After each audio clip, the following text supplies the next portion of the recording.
You say good morning. Good morning, 도네시진. Good morning. Uso pa ba ngayon? Yung ganong klase ng panliligaw, yung umaakyat talaga sa bahay. Nagpapaalam. Na-experience ko yun.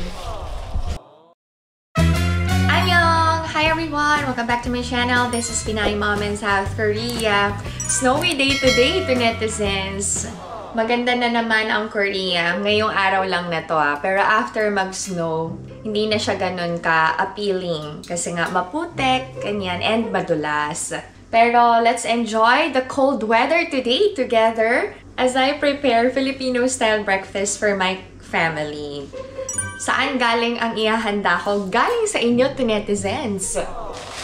So magluluto tayo ngayon ng tuyo, daing, sapsap. Anyway, ito yun. Tapos, pansit canton na merong itlog. Yan ang aming almusal. Siyempre, hindi mawawala ang garlic rice. So, tayo ay magluluto na habang tulog pang mga bagets. Si Alex ay gising na. You say good morning. Good morning, 도네시진. Good morning. Si Alex, hobby niya na ang manood ng news everyday. Nasaan ang ating pansit canton? Wait. Oh, diba? May boy bawang sugo. Pansit canton. Calamansi flavor.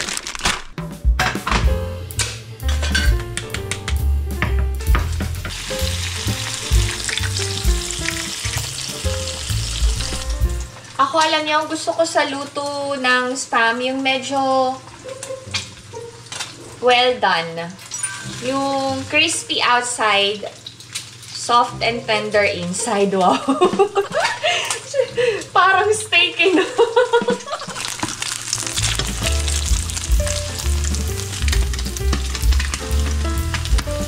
Flip lang natin from time to time ang spam. Done ang spam. This time, magluluto na tayo ng garlic fried rice.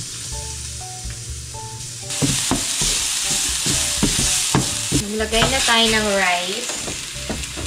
Maglagay tayo ng salt and pepper para may lasa.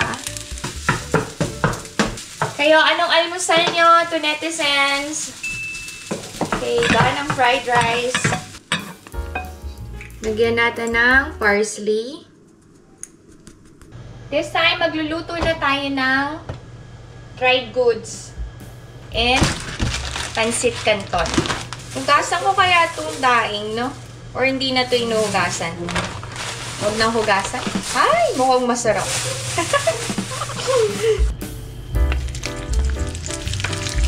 My very own tuyo. Ay, ang bango.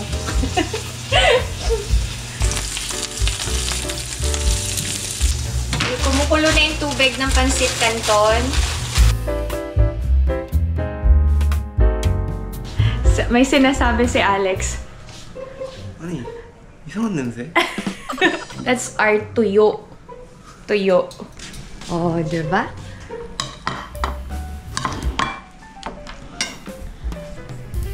Habang hinihintay ko yung noodles, mix ko na ang powder and sauce ng pansit canton.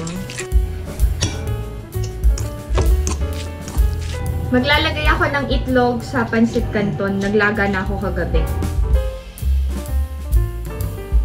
Oh, diba? Nice ba? This is our breakfast, Filipino style.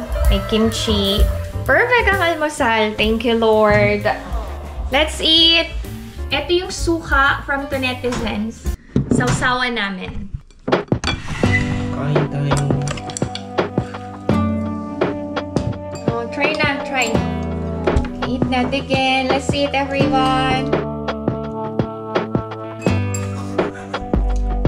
Hindi pa yata luto yung daing. Maalat.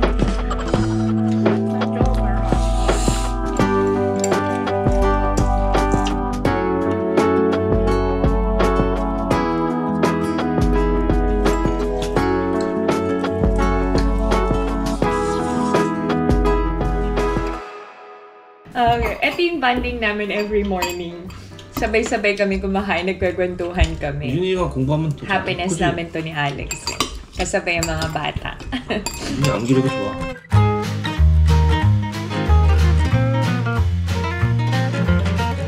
Pag pinag-uusapan yung crush niya. 친한 여자애라고 해야지. Nahihiya siya pag-usapan yung crush niya. 윤희 수정남이야, 수정남. Oh, stop na, stop. Let's not talk about it. Gusto daw niya yung personality nung kaklase niya. Kaya niya nagustuhan. Nakakatawa lang mga bata. Alam niyo, nag-open sila about their crushes, love life nila. Hindi sila nagtatago. Magtatanong lang talaga kami. Pag hindi nagtanong, hindi magsasabi. Starting this year, mag-exercise na kami together ni Alex. Bonding namin sa gabi. Mag-enroll ako sa gym dito sa apartment. Mura lang. After naming mag-breakfast, magliligpit na ako ng Christmas decors. Samahan nyo na kami ngayong araw na to, ha? Diyan lang kayo. Hindi pa tapos ang video na to. Okay naman ang Filipino-style breakfast. Na-enjoy naman namin. Masaya talaga ang kwentuhan over a meal, no? Kapag sama-sama ang pamilya. 너무 쉬운데? Homework time. May klase si Izun later. Oh, you help your brother. 그럼 봐봐. 마이너스 1, 마이너스. Buta na lang, smart si Ina. May nagtuturo ng math kay Izun. Sobrang hirap ng math ng mga Koreans. Tsaka advanced, masyadong pinag-aaralan nila. Ulitin ko lang, hindi ko inuobliga ang mga kids ko na gumawa dito sa gawaing bahay. But I teach them and marunong sila. Sobrang busy nila sa studies kasi. Hindi nila trabaho yung gumawa dito sa bahay. Trabaho ko yun. Obligasyon ko, responsibilidad ko na alagaan sila, asikasuhin sila. Si Ina, she cleans her own room. Ganon din si Ijun. Marunong na din silang magluto ng mga simple food. Kaya huwag kayong mag-alala. Kami ng ate nung mga bata din kami. Hindi kami inuobliga ni nanay. Pero lumaki naman kami ng responsable and marunong sa gawaing bahay. I know, concerned kayo sa akin kasi feeling nyo palagi akong pagod, diba? Pero ang mga kids din, pagod sila buong araw sa pag-aaral. Salamat sa concern nyo to netizens and huwag kayong mag-alala kay Ina and kay Ijun. I'm sure lalaki sila na responsable and marunong din sa mga gawaing bahay. Pinay kaya ang nanay nila.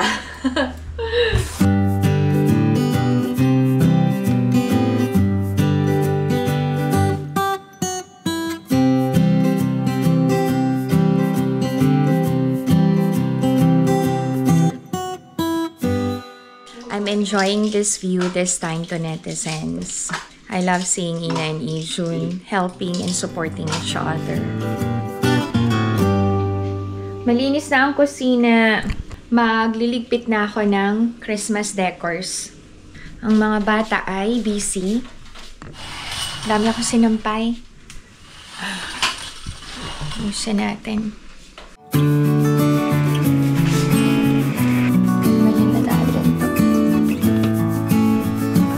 Busy din si Alex.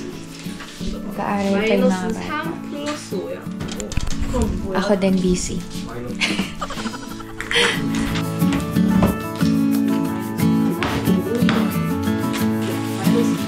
Nakapagligpit na kayo ng Christmas decors nyo to netizens? 왼쪽으로 가야 돼, 오른쪽으로 가야 돼. 마이너스 6 플러스 2는 뭐야? 마이너스 6 로 넣어, 아직까지.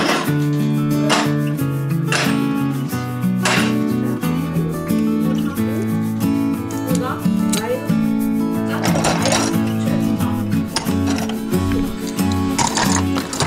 Hindi ko tinatapon yung mga containers and boxes ng mga decors para pwede pang paglagyan ulit.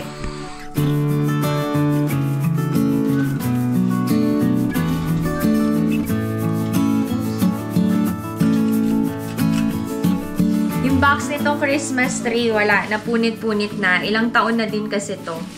Tsaka alam nyo ba? Nakuha ko to sa Dangen, yung Carrot Market. I couldn't remember kung nabili ko ba siya o nakuha ko ng libre. Okay, kakasya yan dito.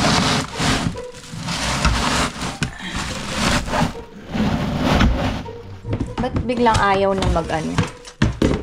Pero okay naman siya nung nakaraan.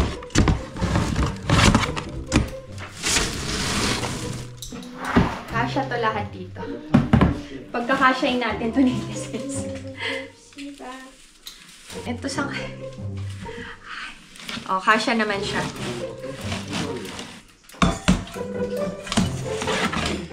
Sana kasya lahat. Ito yung mga decors na gawa ni Ijun. Ito pa. Try natin takpan.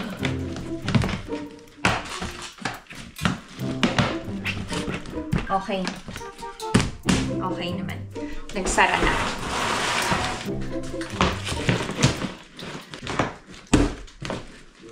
Okay, done.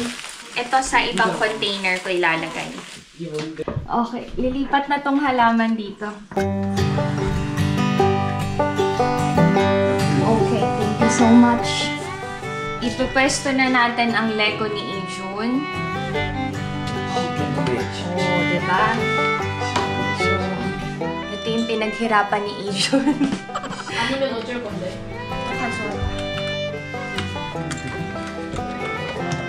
Mahal kaya tong mga ganitong laruan. 코끼리 굽혀야지. Baka magamit pa ng anak ni Ijun someday. 아빠? Iingatan na lang.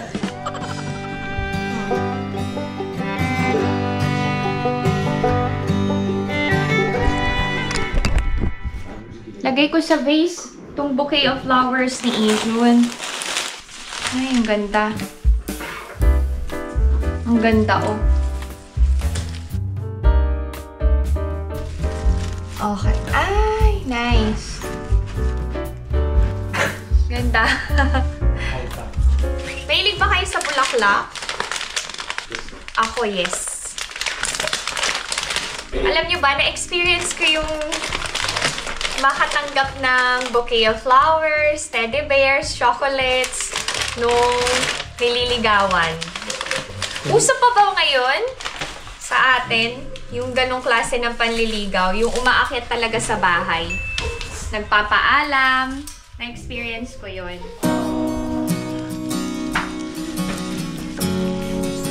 Ay, nice, nice, nice. Ay, pretty, pretty, pretty talaga. Ito dito na ito. Ganda. Sobrang ganda. Okay, nice! Ay, thank you, Lord. Thank you so much to netizens. Pag may mga natanggap kayong bouquet of flowers, huwag nyo munang itapon. I-display nyo muna. Lagay nyo sa vase. Yung vase, lagyan nyo ng konting tubig. And then, after 2 to 3 days, pwede nyo nang patuyuin. Ganito ako magpatuyo ng bouquet. Naka-upside down. Nire-recycle ko yung ribbon. Ganyan lang. And let it dry. Saka nyo i-display. Ako din i-display ko sa wall namin. Are you done with your homework? After nyo ma-dry, kung ayaw nyong nakahang sa wall, pwede nyo ding ilagay sa vase. Tapos i-display nyo.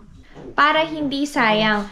May tendency na magmo-molds ang bulaklak habang pinapatuyo nyo. So, ang gagawin nyo doon, pag lahat nag-molds na, itapon nyo na. Huwag nyo nang i-display kasi hindi yun healthy. Pero kapag may mga parts lang na nag-molds, tanggalin nyo yung parts na yon and then itiran nyo yung maayos pa. So yun, sana nakakuha kayo ng tips from PMSK. Sayang naman kasi yung bulaklak kung itatapon lang natin, di ba? Alright, that's it. This is my video for today. Thank you so much sa pagsama sa akin sa araw na to. Kami dyan na bali. Let's say bye-bye here. Okay. I hope that you enjoyed watching, and if you are new to my channel, please consider subscribing, like, and share. 나임 없자 코이야. Stay safe, everyone. Bye. Kiss mommy. Kiss. Ani, Ani. Ani, you have to kiss mommy. Mama. Bye, everyone.